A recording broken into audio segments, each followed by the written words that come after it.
Walk with me, walk with me, walk with me. Let's walk the talk. In life, we are differently gifted. Some have got their passion, but they don't know how to identify their passion.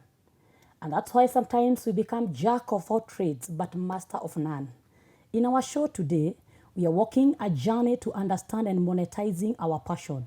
And with me in studio is a talented man of God, a speaker, an author, and a counselor. His name is Pastor Joe Wisdom, who will take us through the journey. Pastor Joe. Yes, please. How are you? Very good. Welcome to Look Up TV. Oh, thank you so much. You're good. Yeah, very good.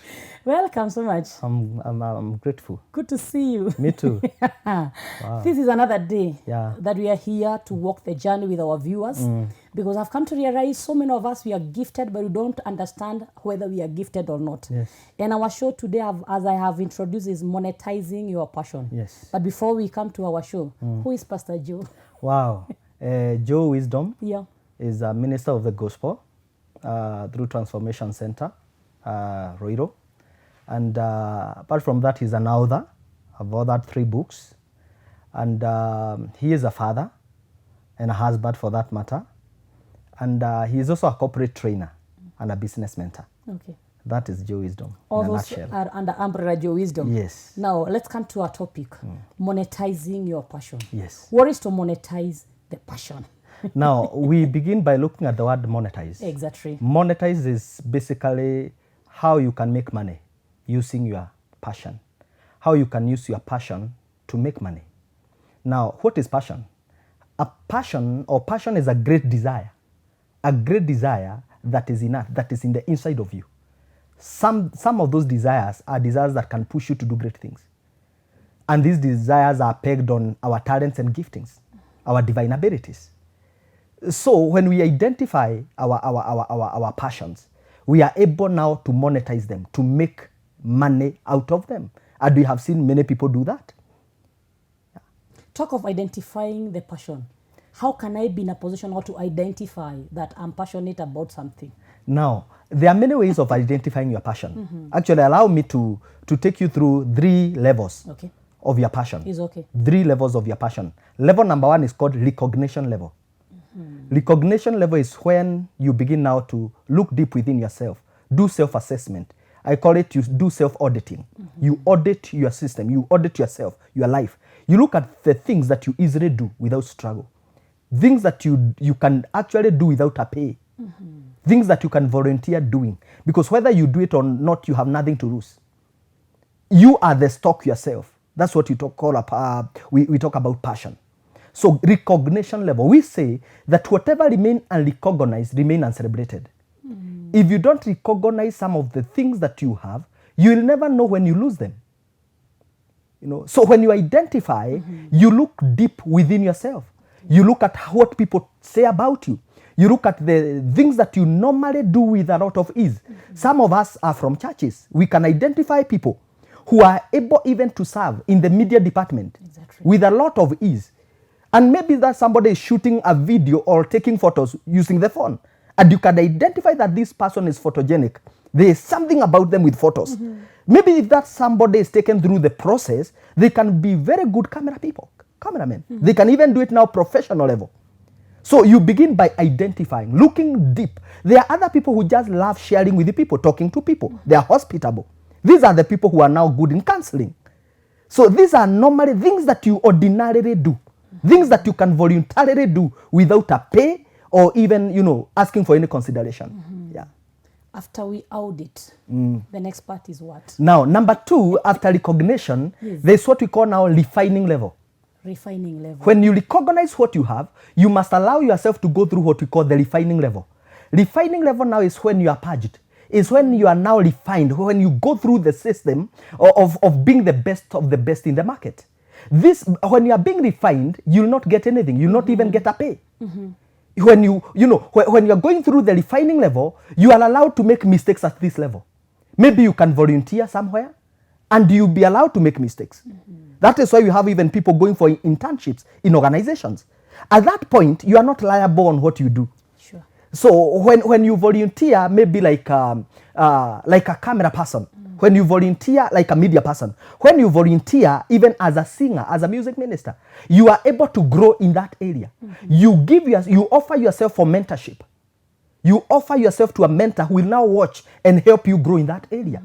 At that point, you don't do so much. Actually, you are there to receive correction and rebuke. At that level, you will be invited. And I want to speak even to people who are gifted in music, and sometimes you are invited to go and minister somewhere and nobody gives you anything. Sure. And sometimes you can feel bad. You are even invited to go and do a presentation, then you are not even called. And you go feel you are in the refining level. Your humility is checked in this level. Wow. Your humility is checked. The level of your humility is checked. You are humbled. You are prepared. You know, you are being helped to become humble. Because sometimes when your gift, when your passion is up there, you can be very arrogant. But in the refining level, you are able to be humbled. Sometimes you even do something and you'll be rebuked. That is why the Bible says that he who hates correction is stupid. You take rebuke and you correct. Because when in your next level now, you are not allowed to make any mistake. Yeah. We say that wise men commit no minor blunders.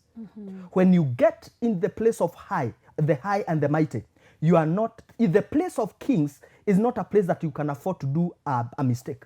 That is a place of excellence, and you are now prepared in the refining level to avoid those mistakes and to correct them.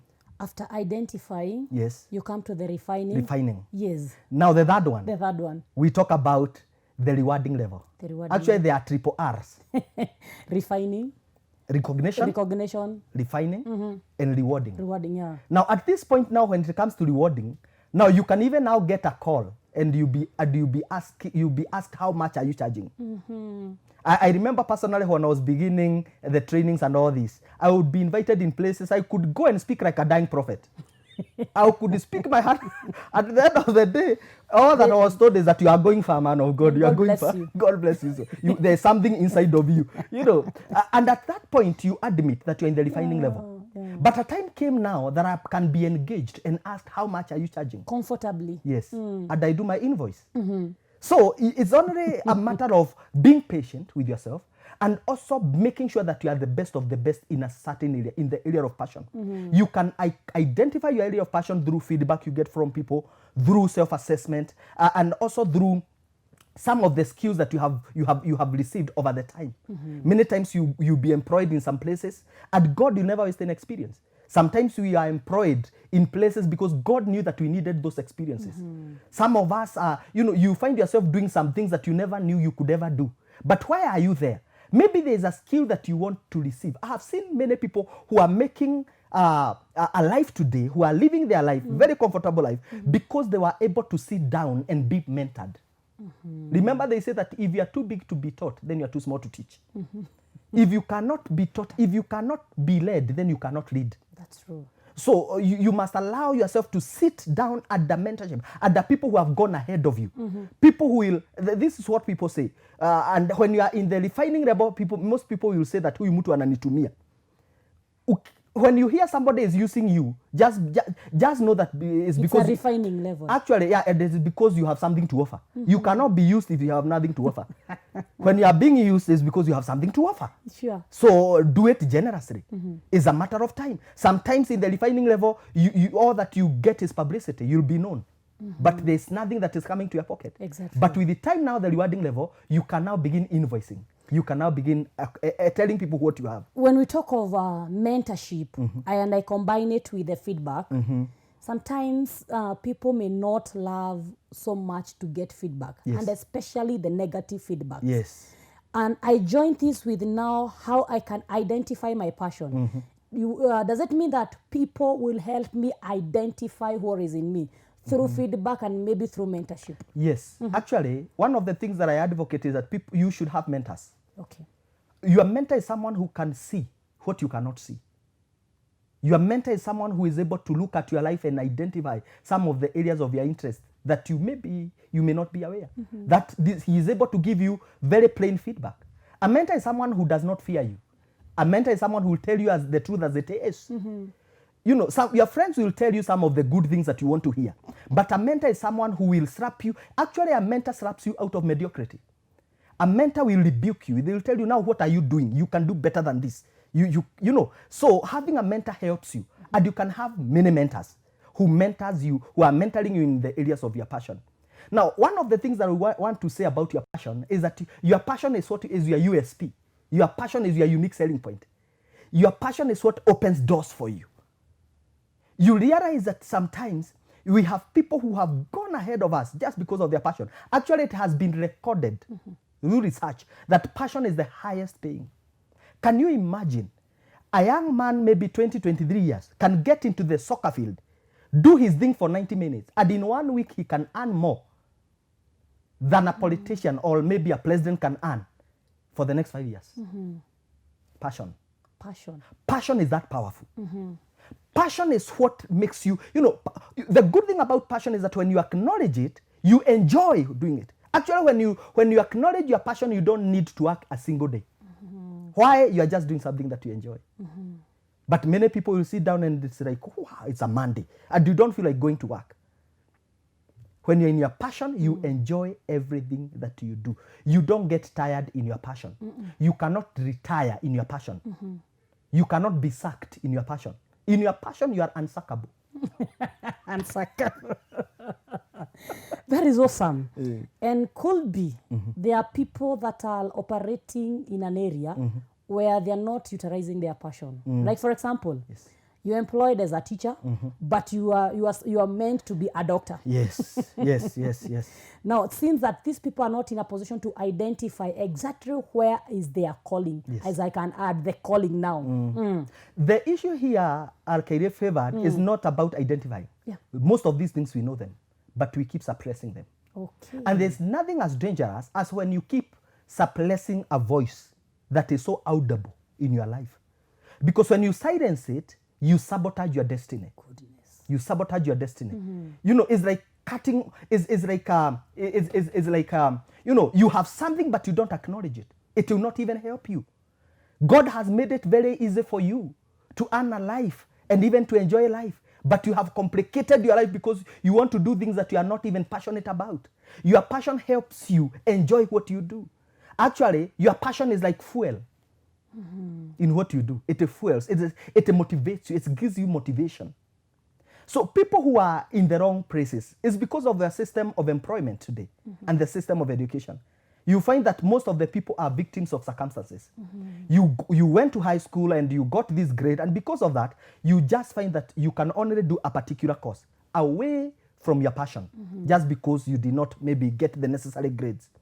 But that does not mean that you are not passionate about it. Actually, a teacher who is passionate about medicine or who wanted to be a nurse, you still find them giving prescription and diagnosing students in school, in class.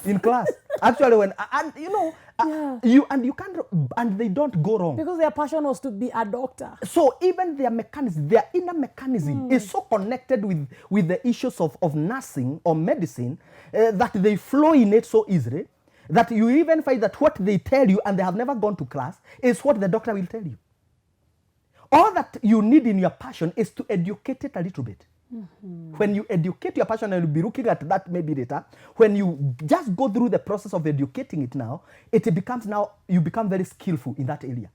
And you can now be recognized professionally. But you still find that there are things that people are doing and they are not passionate about. And others that, there are people who are doing some things that they are not passionate about. Maybe you are teaching and your passion is like in medicine, what you are saying. You still find that you are so much interested. Mutu akigojeka, you are the person who wants to take them to hospital. Because there's something pulling you towards that area. Or you find you are the leader of first aid department. Exactly. Or you are the counselor. You are in charge of teacher. Yes. Imagine. You can imagine. And we have even pastors who are teachers. Or doctors who are teachers. When a child comes and he says that my head is aching, instead of going for medicine, you are laying your hand on them. It just tells you the kind of a person you are wired to become. And now with that connection leads me to ask a question. Can I have more than one passion? Because I can identify, I might be operating as a teacher, but initially I was to become a counselor or a doctor.